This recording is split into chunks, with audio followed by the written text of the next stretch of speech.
100 कुओं में से पहला कुआं है जिन्हें हम इस वीडियो में बनाने वाले हैं। पानी पानी पानी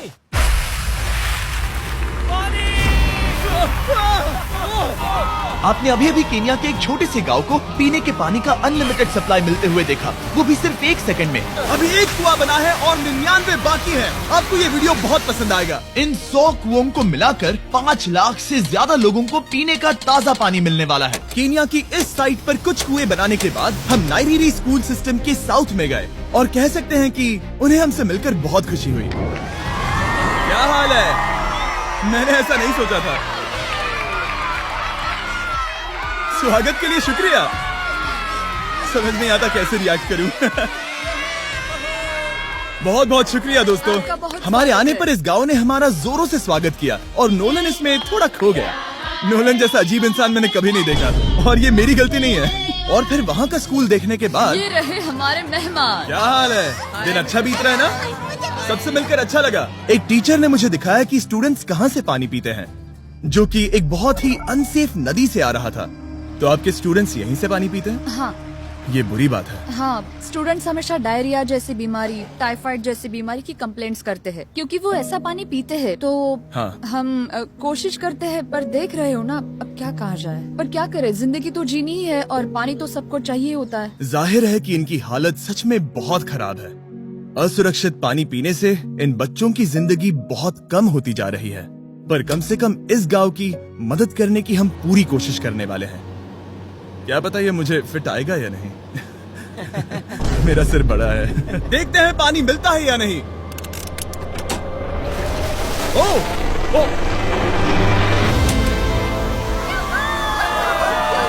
बारिश हो रही है, क्या नजारा है। पानी जमीन से बाहर आने के बाद उसे ऐसे बैरल्स में इकट्ठा किया गया और बैरल्स को वाटर टावर्स पर लगाने के बाद आसपास के गांव के लोगों के पास सिर्फ पीने के लिए साफ पानी ही नहीं था, पर एक प्रेशराइज्ड वाटर सोर्स भी था, जिसका मतलब है कि लॉन्ड्री के लिए सुरक्षित पानी भी मिलेगा। और खींचो। मुझे बताओ ये नोलन की मॉम से कितना हैवी है? नोलन की मॉम से दुगना। ओह गॉड। मैं तुम्हें यहाँ से धकेल दूंगा। ठीक है, इसे अब यहाँ रख दो। हमने केन्या में और 20 कुएं बनाए और उसके बाद इसके जूते में भी कुआं डोंट है। वरी, मेरे दूसरे जूते में भी पानी है। मैं बताता हूँ कि हमने ये 29 कुएं कैसे बनाए। इस विशाल सी ड्रिल से जमीन में सैकड़ों फीट गहरा गड्ढा किया, वो भी पोल्यूटेड सोर्सेज से होकर सीधे विशाल से पीने लायक पानी तक। उसके बाद हमने पाइप्स इंस्टॉल किए ताकि लोग पूरे अफ्रीका में इन हैंड पंप से पानी ले सके, और नाइरीरी में भी। इसे टेस्ट करके देखते हैं। पानी जैसा है। मुझे इस 5 गैलन ड्रम को भरने के लिए 5 मिनट लगे। इससे एक दिन में कितना पानी मिल सकता है? 3600 गैलन्स एक दिन में। ये न केवल इस स्कूल के 400 बच्चों को कवर करेगा, बल्कि स्कूल के आसपास के गांव वाले भी इसका अच्छे से इस्तेमाल कर सकते हैं। पानी के लिए शुक्रिया आपका। कोई बात नहीं। ये पंप नॉन स्टॉप 30 सालों तक चल सकता है। आपको लग रहा होगा कि इस तरह का बड़ा काम करने के लिए एक बड़े गवर्नमेंट की जरूरत पड़ेगी, पर ये सच नहीं है।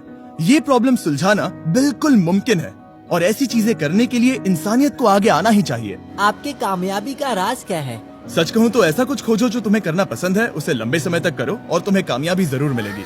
मैं इससे बहुत करीब लाने वाला हूँ, देख रहे हो? मजेदार है ना? जरा ऊपर देखो, वो रिकॉर्ड कर रहा है। ठीक है, मैं इसे करीब लाने वाला हूँ। ठीक है। हाँ, तुम खुद को देख सकते हो। हम इस गांव के लिए भी कुआं बना पाए, इस गांव के लिए भी और इन दूसरे 12 गांवों के लिए भी। और जब हम ये पंप्स लगा रहे थे, तब हमने यहाँ के एक स्कूल को नए कंप्यूटर से अपग्रेड भी कर दिया। बच्चों को ये कैसा लगा? उन्हें शुक्रिया, सच उन्हें में ये बहुत पसंद पसंद आया। खुशी है कि सब ठीक से हो गया। हमने क्लासरूम्स में नया फर्नीचर भी लगाया, उसके साथ कुछ शेल्व्स नई बुक्स के साथ, और सभी स्टूडेंट्स को एक फुटबॉल भी दिया। Thank you mister beast, thank you. यहाँ तक कि सभी क्लासरूम्स में नए व्हाइट बोर्ड्स और प्रोजेक्टर्स भी लगाए। आप सबको ये प्रोजेक्टर पसंद आया? हम चौक का इस्तेमाल कर रहे थे जिससे बहुत डस्ट होता था, लेकिन आज सब कुछ साफ है। हमें इस बात की खुशी है। कोई बात नहीं, इतना तो कर ही सकते हैं। पर जब हम 45वें कुएं की साइट पर गए, तब एहसास हुआ कि वहाँ का हाल और भी बुरा है। जब भी उन्हें पानी की जरूरत पड़ती थी, तब उन्हें जंगल से 1 मील खतरनाक रास्ता तय करके जाना पड़ता था, जो एक विशाल सी पहाड़ी से जाता है। मैं जल्दी उठता हूँ, लगभग सुबह 4 बजे, ताकि मैं स्कूल के लिए पानी ला सकूँ। यहाँ से पानी निकालना सेफ नहीं है। ये जगह बहुत स्लिपरी है, जिससे किसी को चोट लग सकती है। हमने उनके कुएं पर काम करना शुरू किया, तब उन्होंने मुझे दिखाया कि वो पानी कहाँ से निकालते थे। आपको दिन में ऐसे कितने चक्कर लगाने पड़ते हैं? 2 बार। दिन में 2 बार? ओह वाह! तो एक आम स्टूडेंट ऐसा ही कुछ ले जाता है? ओह गॉड, अगर 200 स्टूडेंट्स ऐसा रोज करते हैं तो ये कितना मुश्किल होगा। बहुत मुश्किल है। ओह गॉड, ये ढलान तो बहुत बड़ी है। अरे यार, ये ढलान तो रुकने का नाम ही नहीं ले रही। हर रोज मैं सच में दंग रह गया कि ये चढ़ाई कितनी मुश्किल थी। ये सब इतना कुछ करते हैं ताकि वो यहाँ तक पहुँच सके जहाँ इन्हें साफ पीने का पानी मिल सके। आमतौर पर आप पानी यहीं से लेते हो? हाँ। और पानी भरने के बाद ये जग्स लगभग 18 किलो तक हो जाते हैं, जो इन बच्चों के लिए पहाड़ियों से ले जाने के लिए बहुत मुश्किल है। लेडीज आराम से ये 2 उठा सकती ओह, हैं। तो मैं अभी जरूर ले जा पाऊंगा। और एक बार हमने जग्स भर लिए, उसके बाद वक्त था वापस ऊपर जाने का। जल्दी करो, चलते हैं। इससे तो पसीना भी नहीं आ रहा है। मैं ले लूंगा। और अब घंटों तक असुरक्षित पानी को इकट्ठा करने के बजाय उनका नया पंप स्कूल के बस 10 फीट दूर था, तो अब ये यहाँ से पानी ले सकते हैं। बहुत थक गया हूँ। और फिर हम गए हमारे अगले गांव में, जहां हमने बनाया हमारा 46वां कुआं। पर हमें एक प्रॉब्लम से गुजरना पड़ा। हमने देखा कि ये गांव आधे से बटा हुआ है, वो भी इस खतरनाक सी नदी से। ये अभी इतनी खतरनाक नहीं लगेगी, पर जब बारिश का मौसम आता है, पानी ऊपर तक आकर इस पुल को पूरी तरह से निगल लेता है। और ये पुल इसलिए इतना जरूरी है क्योंकि वहाँ जो गांव है वहीं पर सभी हॉस्पिटल्स और स्कूल्स हैं, इसलिए यहाँ से रोज गुजरना पड़ता है। ये खतरनाक है, लेकिन इस पुल के अलावा इनके पास और कोई ऑप्शन नहीं है। जब ये नदी उफान पर होती है तो ये किसी को भी बहा ले जाती है, लोग, स्टूडेंट्स, यहाँ तक कि जानवर। हाल ही में इस नदी को क्रॉस करने की कोशिश में हमने 3 लोगों को खो दिया। इस तरह किसी की जान जाना पागलपन है और हम इसे स्वीकार नहीं कर सकते। और जिस पल हमने इस बारे में सुना, तब हमें मदद करनी ही पड़ी। तो पंप तक जाने वाले पुल को जब हमने ठीक करना शुरू किया, तब हमने केन्या से 2000 मील दूर जिम्बाब्वे देश का भी सफर तय किया। अफ्रीका में आए 1 हफ्ते से ज्यादा हो गया है और अब भी कई पंप्स लगाने बाकी है। तुम में से बदबू आ रही पर है। मैंने सुबह ही शावर लिया था। बात होते ही मैं हाथ नीचे ले लूंगा। इस काम के लिए मैं तुम दोनों पर भरोसा कर सकता हूँ। हमें सबसे पहले एक लोकल हॉस्पिटल की जांच करनी थी, जहाँ साफ पानी की सख्त जरूरत थी। अंदर जाने पर हमें पता चला कि इस क्लिनिक की इस गाँव को कितनी जरूरत थी। 1 साल में यहाँ पर कितने बच्चे जन्म लेते हैं?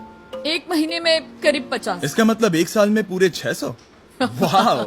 पर दुख की बात यह है कि इन प्रेग्नेंट महिलाओं को सिर्फ पानी लाने के लिए 1 मील तक जाना पड़ता है और इन भारी बकेट्स को लेकर वापस आना पड़ता है। पर अच्छी खबर ये है कि हमने इनकी पैसों से मदद की यहाँ पर एक मॉडर्न पंप लगाने के लिए। संभाल के, ठीक से पकड़ो। हाँ। और अब बस देरी थी इसे शुरू करने की। ठीक है नोलन, क्या तुम तैयार हो?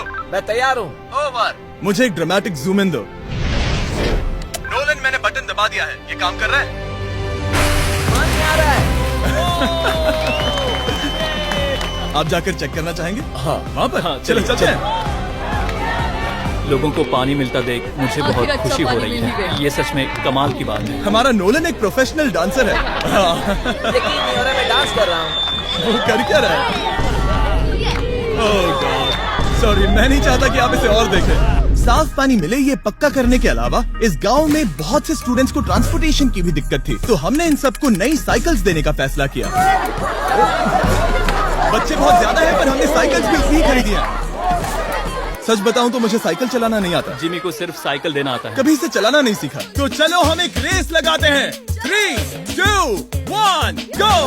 ओह माय गॉड, सभी मुझसे आगे जा रहे हैं। संभल के, मुझे चलाना नहीं आता, किसी को उड़ाना नहीं चाहता। तुम इसे चलाओगे? ठीक है, जाओ चलाओ। ओके। और इन्हें साइकिल्स देने के बाद हमने तब तक पंप्स लगाए जब तक हम पहुंच गए कुआं नंबर 69 तक। ये कुआं सोलर पावर्ड है, जो गांव के किसानों के लिए खास बनाया गया है, ताकि इनकी फसलों और जानवरों को जरूरत से ज्यादा पानी मिल सके। चाहे गर्मी हो या फिर बिजली ना हो, इससे कोई फर्क नहीं पड़ेगा। और एक पैनल है 200 वॉट्स का, जो एक पंप से जुदा है। ये पंप हर घंटे 5000 लीटर पानी खींच सकता है। बेसिकली ये अनलिमिटेड पानी का सोर्स है इस पूरे गाँव के लिए। ये बहुत बढ़िया है। और जिम्बाब्वे छोड़ने के बाद हम चाहते थे कि अफ्रीका की सभी कम्युनिटीज को पानी मिलता रहे, इसलिए हमने और कुछ पंप्स बनाए युगांडा में, सोमालिया में और कैमरून में। कैमरून में हमने क्या क्या किया ये देखने के लिए फिलैंथ्रोपी चैनल पर हम जल्द ही एक वीडियो अपलोड करने वाले हैं। इन गाँव में वक्त बिताने पर मुझे एहसास हुआ कि पंप्स लगाना कितना जरूरी होता है। कैसे ये खेती को पानी देते हैं, भूखे का पेट भरते हैं, कैसे ये हॉस्पिटल्स को साफ सुथरा रखते हैं, और सबसे जरूरी कैसे ये आने वाले पीढ़ी के बच्चों के लिए लंबी और हेल्दी जिंदगी जीने में मदद करते हैं, और इससे कम्युनिटीज का भविष्य भी सेफ हम होता है। बहुत समय से इंतजार कर रहे हैं साफ पानी के लिए। Water is life. और कुछ लोकल लोगों की मदद से हमने आखिरकार ये पुल पूरा कर ही लिया, जिसे ये कम्युनिटी अगले 100 सालों तक इस्तेमाल कर सकती है। कई जिंदगियां बचेगी, परिवार एक साथ आएंगे, परेशानियां चली जाएंगी। इस वीडियो में हमने जो 100 पंप्स लगाए हैं वो कई जिंदगियां बदल देंगी, पर ये काफी नहीं है। इसीलिए मैं चाहता हूँ कि आप जाने से पहले beachphilanthropy.org/wells पर जाएं और मुमकिन हो तो पैसे डोनेट करें। मैं सच कह रहा हूँ, हमें इस वीडियो से एक पैसे का भी फायदा नहीं हो रहा है। इस वीडियो से जितने भी पैसे आएंगे वो 100% इन पंप्स को बनाने में खर्च होंगे, वो भी पूरी दुनिया में। पता ही अजीब है कि एक यूट्यूबर